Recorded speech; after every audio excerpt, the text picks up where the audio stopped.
Trump लगातार ऐसे बयान दे रहे हैं जिससे अमेरिका की पूरी दुनिया में किरकिरी हो रही है।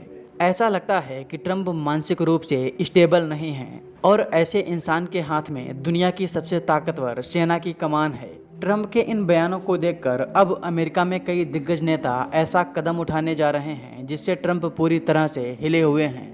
ट्रंप के खिलाफ जो एक्शन लेने का प्रयास किया जा रहा है उसमें ट्रंप की पार्टी के लोग भी शामिल हैं। लेकिन अब सवाल ये है कि ट्रंप के खिलाफ क्या फैसला लिया जा रहा है।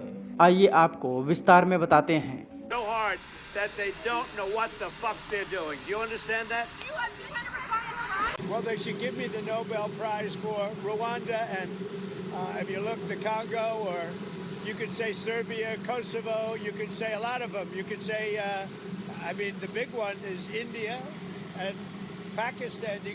I should. But maybe the most important of all, India and Pakistan.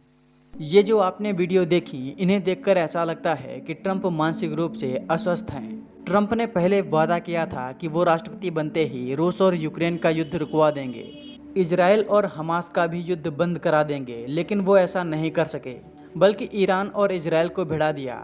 इतना ही नहीं, उन्होंने ईरान के खिलाफ अपनी सेना भी उतार दी।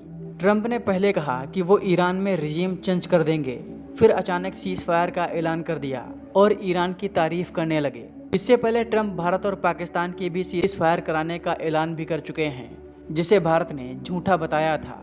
ट्रंप ने अपने शुरुआती समय में टैरिफ का गेम भी खेला, नोबेल पीस प्राइज की मांग की। इसके बावजूद उन्हीं के इशारे पर अमेरिकी B-2 बम वर्षक विमानों ने ईरान पर हमला किया। ट्रंप की इन हरकतों को देखकर ऐसा लगता है कि ट्रंप मानसिक रूप से अस्वस्थ हैं और उनके हाथ में अमेरिका की सैन्य शक्ति की लगाम है। इसीलिए अब उनसे किसी भी देश पर हमला करने का अधिकार छीना जा रहा है। अमेरिका में ट्रंप की पार्टी के नेता और कमला हैरिस की पार्टी के कई लोग मिलकर अमेरिका की संसद में एक प्रस्ताव लाने जा रहे हैं। जैसे भारत में राज्यसभा और लोकसभा है, ठीक वैसे ही अमेरिका में सीनेट और हाउस ऑफ रिप्रेजेंटेटिव है। इन दोनों सदनों को कांग्रेस बोलते हैं।